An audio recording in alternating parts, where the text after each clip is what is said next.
Assalamualaikum warahmatullahi wabarakatuh. Perkenalkan, nama saya Marcel Dimulana.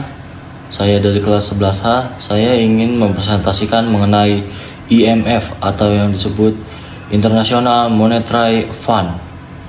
Di sini saya akan mempresentasikan lembaga IMF.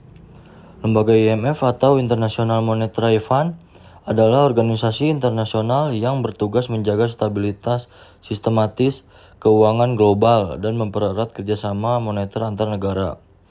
Tujuannya didirikannya IMF adalah untuk menjaga stabilitas sistem moneter internasional, yakni sistem nilai tukar dan pembayaran global yang memungkinkan antar negara bertransaksi secara aman.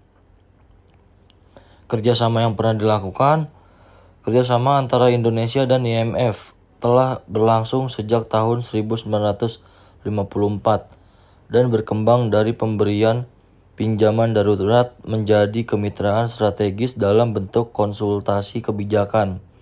Berikut adalah poin-poin kerjasama utama yang pernah dilakukan.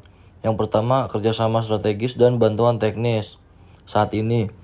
Yang kedua, penanganan krisis ekonomi masa lalu. Yang ketiga, kerjasama multilateral. Dan yang selanjutnya, dampak positif dan negatif tentang kerjasama. Dampak positifnya, stabilitas ekonomi saat krisis. IMF memberikan bantuan likuiditas dana darurat ketika cadangan devisa negara menipis, seperti yang terjadi pada krisis 1997 sampai 1998, untuk mencegah kebangkrutan negara secara total. Yang kedua, meningkatkan kepercayaan investor. Adanya program IMF sering kali dianggap sebagai stempel persetujuan bahwa suatu negara sedang membenahi ekonominya sehingga menarik kembali aliran modal asing.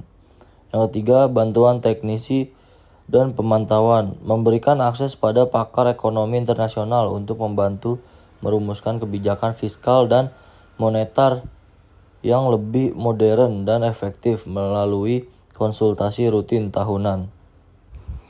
Dampak negatifnya, yang pertama, kehilangan kedaulatan ekonomi.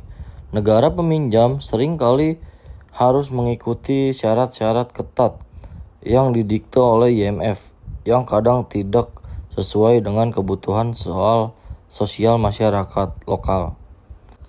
Yang kedua, kebijakan yang terlalu kaku.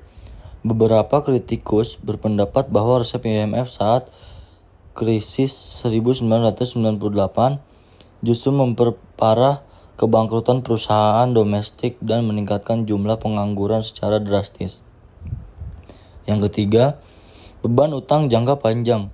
Meskipun memberikan bantuan dana, pinjaman tersebut tetaplah hutang yang harus dibayar beserta bunganya, yang dapat membebani APBN selama bertahun-tahun.